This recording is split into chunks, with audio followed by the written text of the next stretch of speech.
City India news Telugu.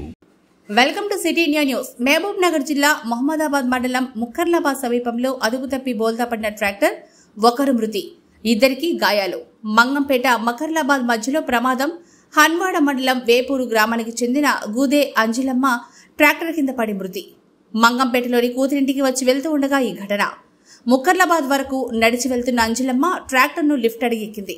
అంజిలమ్మతో పాటు తన మరో ఇద్దరు కూతుళ్లు కూడా అదే ట్రాక్టర్ ఎక్కారు.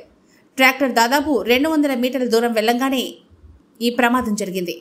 అంజిలమ్మ పైన ట్రాక్టర్ పడడంతో అక్కడికక్కడే మృతి. మరో ఇద్దరు గాయపడడంతో అంబులెన్స్ లో మహబూబ్ నగర్ జనరల్ ఆసుపత్రికి తరలింపు. ట్రాక్టర్ కింద ఇరుక్కుపోయిన అంజిలమ్మ మృతదేహాన్ని జేసీబీ సాయంతో ట్రాక్టర్ను పైకి లేపి బయటకు తీశారు.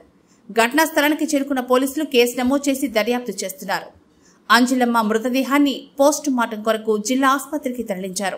తేదీ 27/5/2024 నాడు ఉదయం అందాజా 8 గంటలకు మంగంపేట నుండి అనిమోని సీను అనే దేశాయిపల్లి వ్యక్తి తన ట్రాక్టర్ను తీసుకొస్తూ అది ట్రాక్టర్ పైన ఒక అంజిలమ్మ మరియు ఆమె కూతురుకి లిఫ్ట్ ఇచ్చి తీసుకొస్తుండగా మంగంపేట నుంచి ముకర్లాబాద్ మార్గ మధ్యంలో ట్రాక్టర్ని అతివేగంగా అజాగ్రత్తగా నడిపి ట్రాక్టర్ అదుపు తప్పి బోల్తా పడడంతో అంజిలమ్మ అనే వృద్ధురాలు అక్కడికక్కడే మరణించడం జరిగింది.